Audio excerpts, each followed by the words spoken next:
have noticed, but I am a redhead. A couple of years ago, you probably heard the news. Redheads would be extinct within 100 years. Tonight, I'm going to tell you whether or not that's true, but first, let's look at whether or not you should care. Everybody loves an underdog, and us redheads, we are ready-made, ripe for the bullying. A multitude of fun names you can call us. There's Carrot Top, Ginger, Vanderpants, Bloodclot was particularly poetic. I was lucky enough during high school for the rise of Rangas. But you know what? At the names we get, I will take it. A beautiful, intelligent animal, flowing auburn locks, plus they're also on the endangered species list. During my Rangas high school days, there was this one guy in school who would never talk to me, part of the friendship group.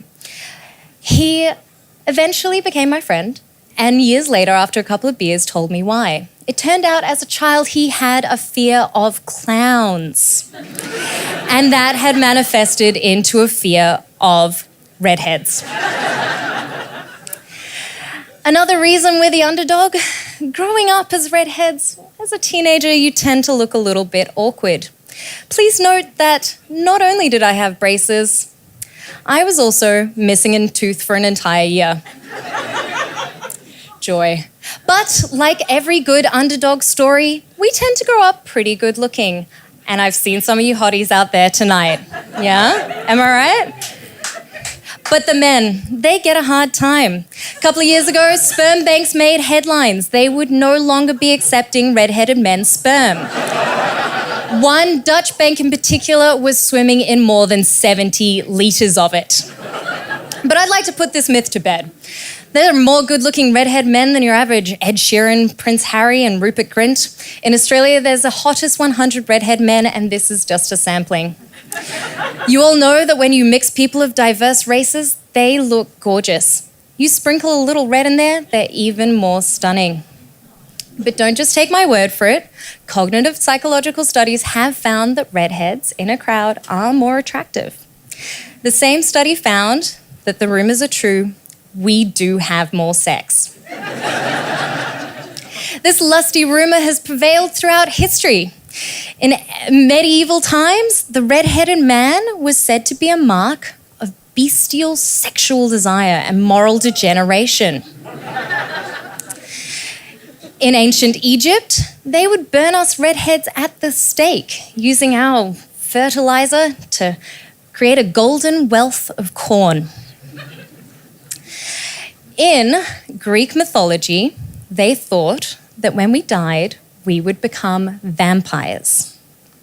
Now, I'm not saying this is true, but Erasmus University did find that elderly redheads look on average 2 years younger than their peers. So maybe not fake vampire news?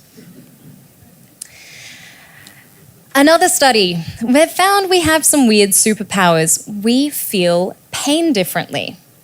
A study in 2005 by Canadian researchers found that we can withstand up to 25% more pain from electric shocks and stinging. Let's not talk about how they found that out. We'll just move past. A study in 2009 from the University of Louisville found that we are more sensitive to extreme heat and cold. We can feel the smallest changes in the temperature. Another superpower, the University of Edinburgh found we can generate our own vitamin D. Not at all like vampires. Another study, superpower just for the men, they are 54% less likely to get prostate cancer. Possibly why there was so much sperm in the banks. Let's talk about what makes a redhead. The term is called MC1R, a very sexy term. If I were to have lots of babies with a dark-haired man who had no redhead family, then his genes would totally overpower mine and we would not have redhead kids.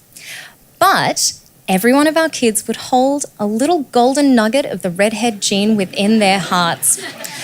So if one of them were to date someone and have babies who also had that little special nugget or who was a full redhead, then they could give me beautiful redheaded grandchildren.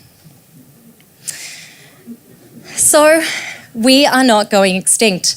Our genes can lay dormant for generations before rearing our fiery heads again. But I hope after hearing about our tough younger lives, our deliciously good looks, and our superpowers, you'll be more likely to campaign for us like they do against our extinction for orangutans. You'd pick up some of that excess 70 litres of sperm, find yourself a red-headed lover, and go forth and spread the red seed.